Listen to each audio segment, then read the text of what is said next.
Hello, আমি আজ আপেলের আচার বানাবো।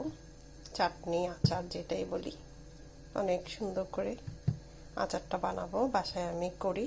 এটা অবশ্য আপেল না, এটা জানি একটা কি জানি একটা নাম। এটা খুব খেতে সুস্বাদু।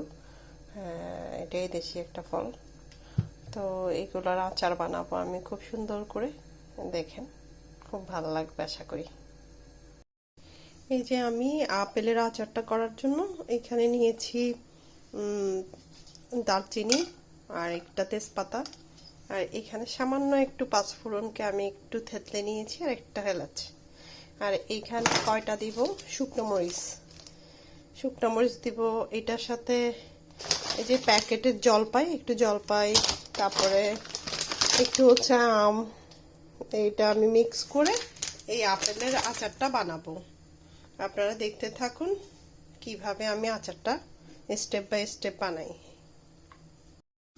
আমি একটা হাঁড়ি, এই যে ফ্রাই প্যান বসিয়ে দিয়েছি, ওটাতে এই তেজপাতা আর ডালচিনি দিয়ে দিয়েছি। এখন আমি সামান্য সরিষার তেল ইউজ করব,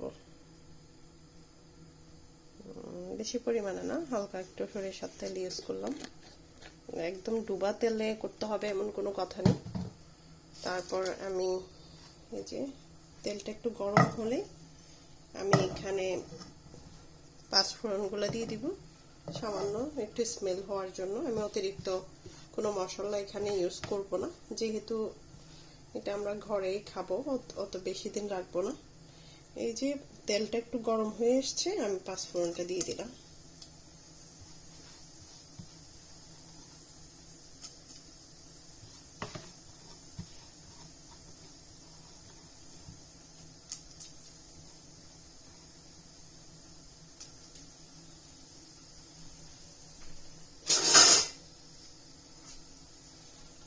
পাঁচফোড়নটা দিয়ে দিলাম।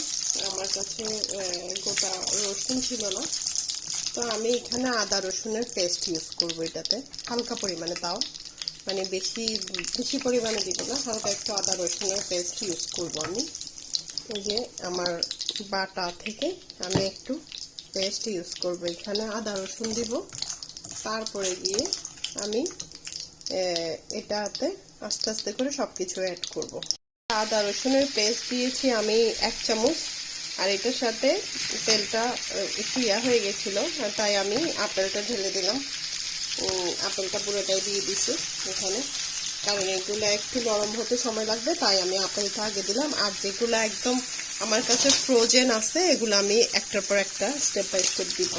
এখন আমি এই যে শুকনা মরিচগুলো এখানে কেটে কেটে দিব।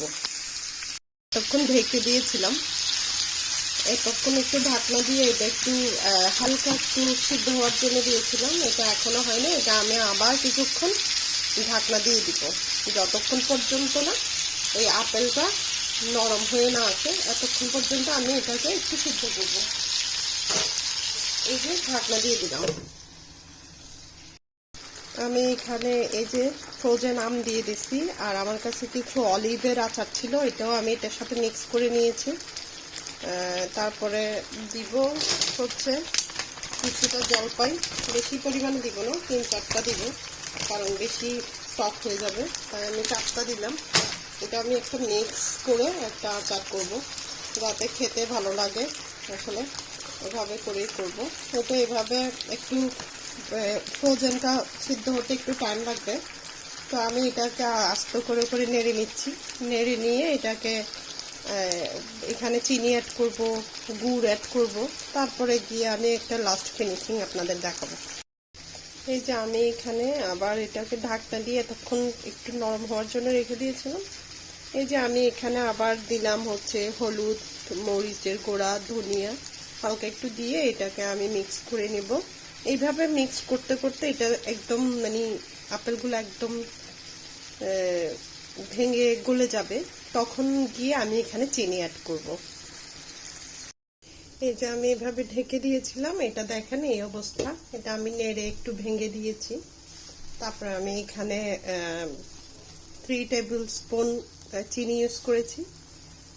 মিষ্টিটা একটু বেশি দিব না, তাই আমি গুড় ইউজ করতেছি না। আমার ইচ্ছে ছিল গুড় ইউজ করার জন্য, কিন্তু গুড়টা আমি দিব না, কারণ চিনি 3 টেবিল স্পুন দিয়ে এটা মানে মিষ্টিটা ব্যালেন্স হয়ে গেছে, তাই আমি এভাবেই রাখবো। এখানে আমি অনেক কিছু একটু বড়ইও দিয়েছি, শুকনো বড়ই।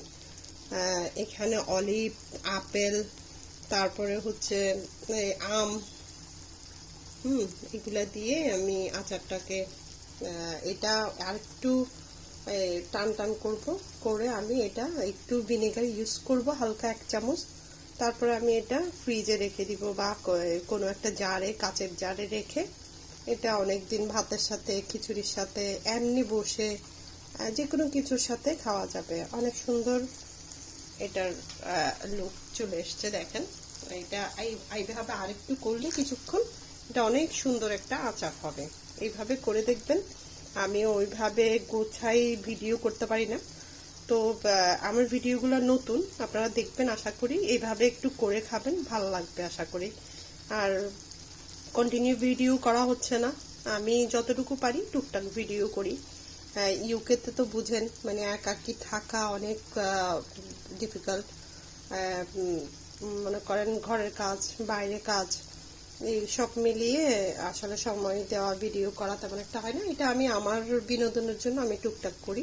সবাই আশা করি আমার চ্যানেলটা সাবস্ক্রাইব করবেন প্লিজ। Thank you.